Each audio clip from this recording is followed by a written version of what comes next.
merci à toi, Alice. Alors, on a accumulé un petit peu de retard sur chaque présentation, mais il nous reste un petit peu de temps pour des questions. Alors, il n'y en avait pas dans le chat, ou en tout cas, je les ai pas reçues s'il y en avait dans le chat. Donc, voilà, s'il y a des questions, n'hésitez pas à vous manifester, plutôt par le chat que par vos micros pour éviter trop de bruit. Mais ouais.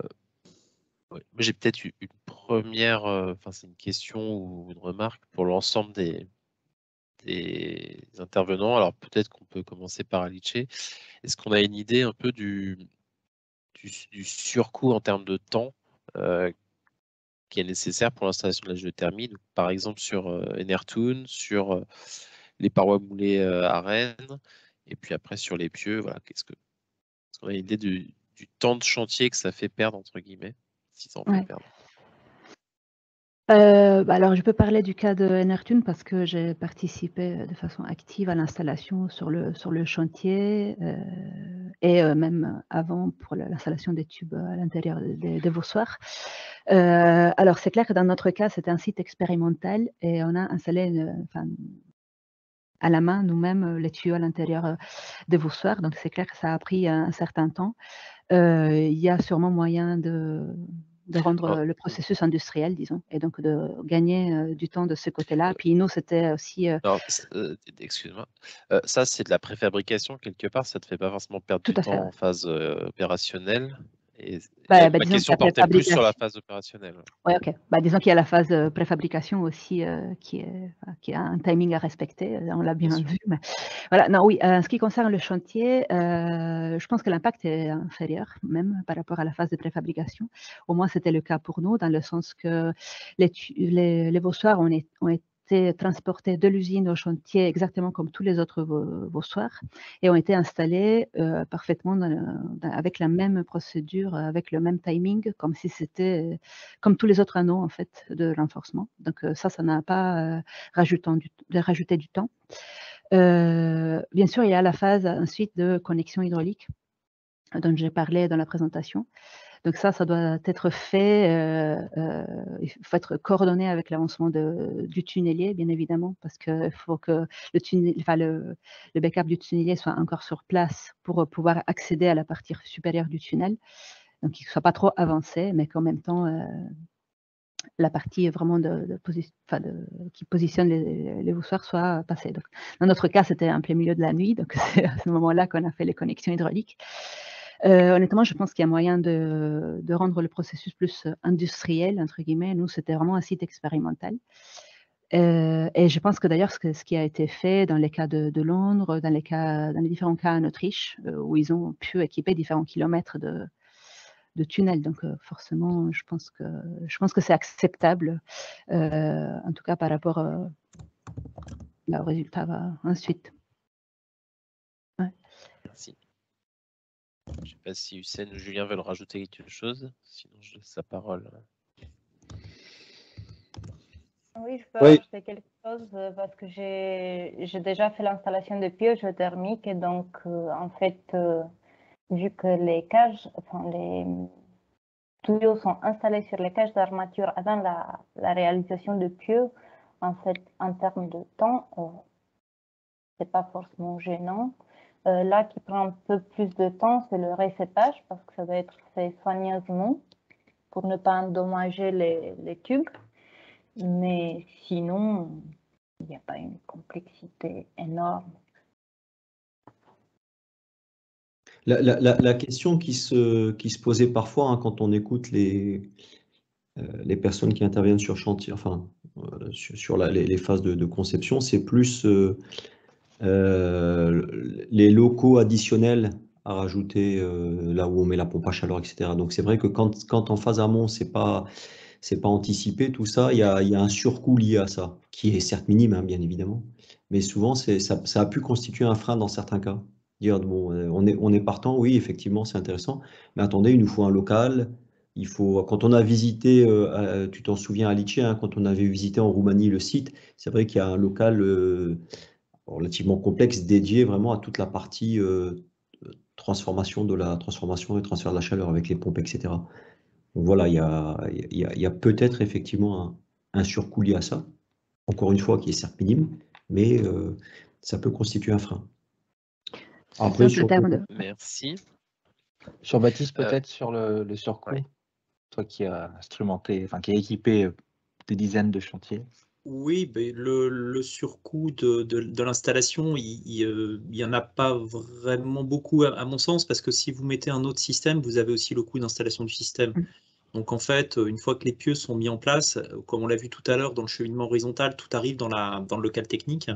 Et ensuite, là, il y a un collecteur qui est mis dans le local technique, et après, c'est une installation très classique. Donc, il n'y a pas vraiment de surcoût à ce niveau-là, en fait. C'est juste le fait de le prévoir en amont, en fait. Mais à partir de là, c'est un système énergétique comme un autre, quoi. Merci. Alors, on a une question aussi sur question de monsieur Alain Lecouby, sur en moyenne, quel est le ratio entre le potentiel thermique estimé et celui qui est réellement utilisé en phase de service?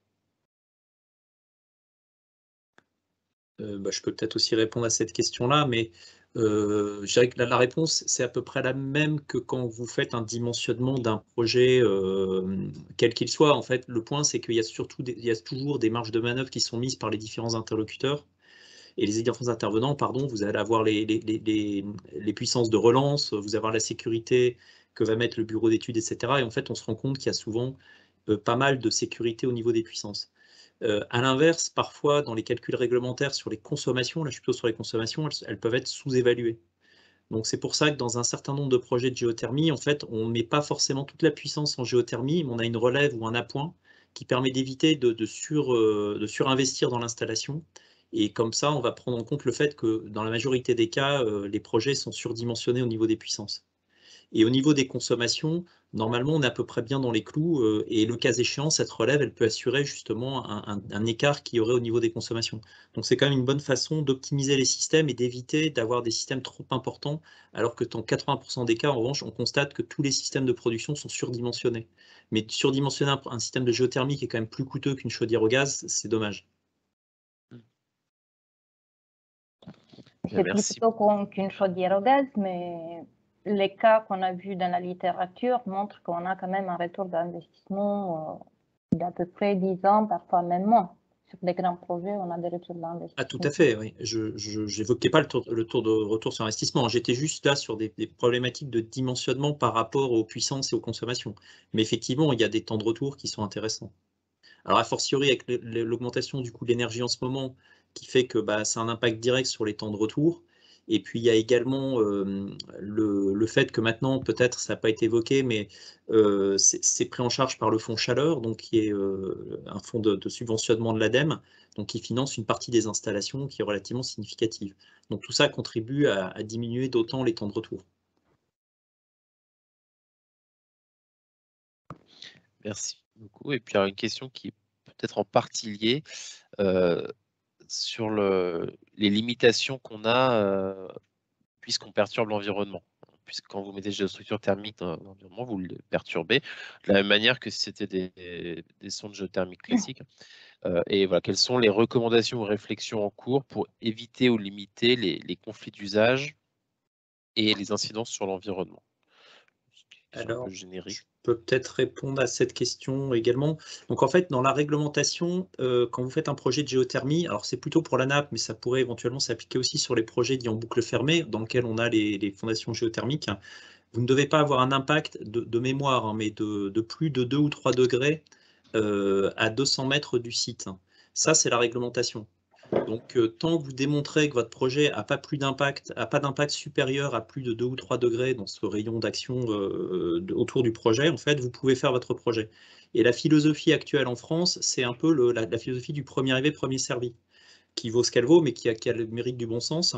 Et donc, notamment sur les projets de nappe, quand vous arrivez avec un nouveau projet, il y a sans doute peut-être des projets avoisinants, c'est le cas à Pampalyon ou à Strasbourg, vous avez beaucoup de projets, et donc vous devez regarder les projets avoisinants et vous devez démontrer que votre projet ne va pas avoir d'impact négatif sur les projets qui sont autour dans ce rayon d'action.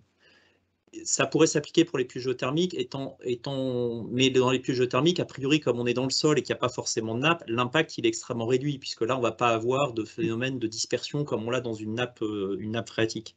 Donc l'incidence, elle est vraiment très, très, très localisée. C'est quelques mètres, en fait. Alors après, si effectivement le projet baigne dans l'eau, là on peut avoir un panache thermique qui va être beaucoup plus lointain que celui que je viens d'évoquer. Et je peux peut-être vous montrer juste en passant, pour ceux que ça intéresse, une slide qui montre justement un projet qu'on a réalisé. Enfin, je me permets juste une seconde, mais c'est intéressant pour le panache. Et là on est dans un projet de plus grande envergure avec, je ne sais pas si vous voyez ma présentation. Peut pas partager. Ça va arriver. Ouais, Pas ok. encore. Maintenant, oui. Oui, donc là, vous voyez effectivement, vous voyez mon écran? Oui. Oui. Oui, oui.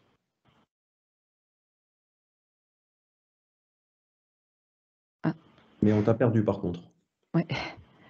Tu as gelé. Julien, tu commentes la figure ou Là, je ne serais pas. Je D'accord. ne me permets pas. Mais Oh, on va vous m'entendez? attendre. Oui, Oui, Oui, c'est bon, c'est revenu. ça y est. Oui, ouais, excusez-moi. Est-ce que vous voyez mon écran? Oui. Oui. Et donc là, c'est la station de métro Porte de Clichy qui a été réalisée en captage géothermique. Et vous voyez ici la modélisation combinée entre effet hydraulique et effet thermique de la paroi. Et là, on voit justement toute l'étendue du panache thermique résultant dans la nappe. Mais là, on est quand même dans un cas assez spécifique avec des gros systèmes de captage. Mais dans la majorité des cas, et a fortiori s'il n'y a pas de nappe, l'impact va être extrêmement localisé.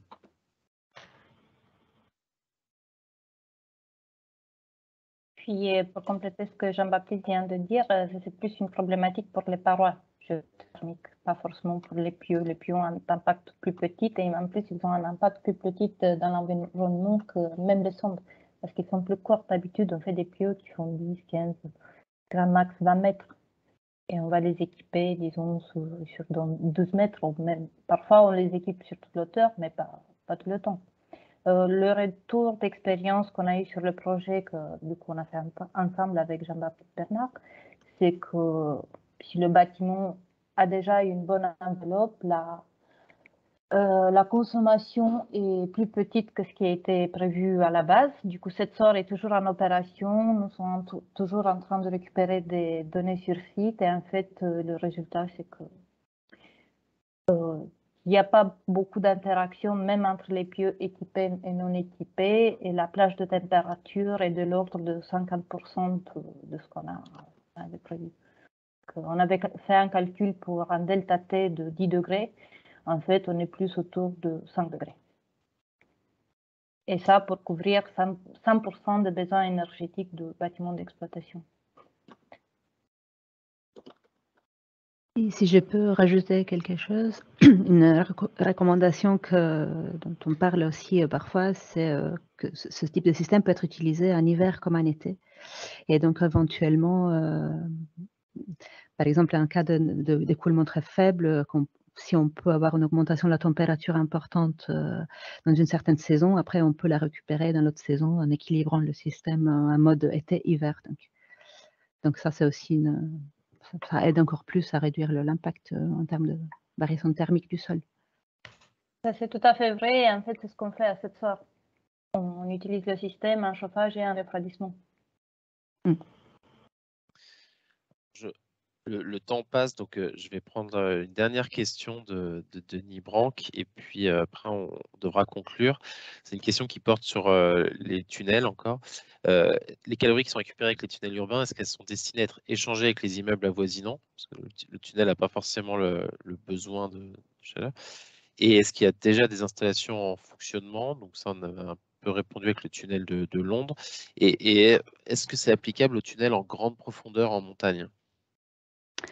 Oui, alors l'utilisation pour les bâtiments autour du tunnel, bien sûr, ça dépend du projet, mais en général, oui. Donc les tunnels, surtout les métros, l'objectif est justement de chauffer et refroidir les bâtiments à côté ou alors les gares, éventuellement, les locaux à l'intérieur des gares. Et c'est le cas, je pense, pour le tunnel de Londres. C'est pas le seul cas existant. Il y a un cas assez connu en Autriche aussi. Il y a un Backtunnel. Il y a l'autre dont je parlais tout à l'heure en Allemagne. Ce sont des tunnels qui fonctionnent, opérationnels. Donc voilà, donc après pour l'utilisation de la chaleur, c'est clair que les applications en ville c'est plus évident de trouver des utilisateurs ou des potentiels. On a étudié un petit peu aussi le cas des tunnels alpins. C'est moins évident. Encore une fois, ça dépend un peu du projet spécifique. C'est clair que s'il y a une gare à côté, par exemple, s'il s'agit d'un tunnel ferroviaire, il peut y avoir une gare à côté intéressée à utiliser la chaleur. Parfois, c'est utilisé pour réduire le verglas aussi. Donc, l'idée, c'est d'extraire la chaleur de la montagne et faire passer le circuit sous la chaussée à l'entrée et à la sortie du tunnel pour réchauffer la chaussée et donc limiter le verglas. Donc voilà, il y a différentes applications possibles. Là, je pense que c'est à voir au cas par cas en fonction des besoins du projet spécifique. Merci pour cette réponse, Alice. Merci à tous les intervenants pour ces présentations complémentaires et très intéressantes qui ont permis de montrer que cette technologie des géostructures thermiques elle est quand même relativement mature. Il y a déjà des retours d'expérience qui nous montrent que ça marche à la fois mécaniquement et thermiquement. Alors bien sûr, il y a toujours des questions, en particulier pour les ouvrages un peu complexes. Et c'est l'enjeu du projet national dont parlait Hussein tout à l'heure, qui s'appelle Prométhée, qui est en phase d'étude d'opportunité, encore en phase d'échange avec le ministère. Mais en tout cas, merci à tout le monde. Et puis, si le sujet vous intéresse, n'hésitez pas à nous contacter pour rejoindre justement le groupe de travail en vue d'un projet national sur le sujet. Je ne sais pas si tu veux dire un dernier mot, Roxana. Merci beaucoup à tous les intervenants pour votre présentation très intéressante. Et merci aux participants de nous donner votre temps. Et merci à tous. À bientôt, j'espère. Bonne journée Merci à tous et bon appétit.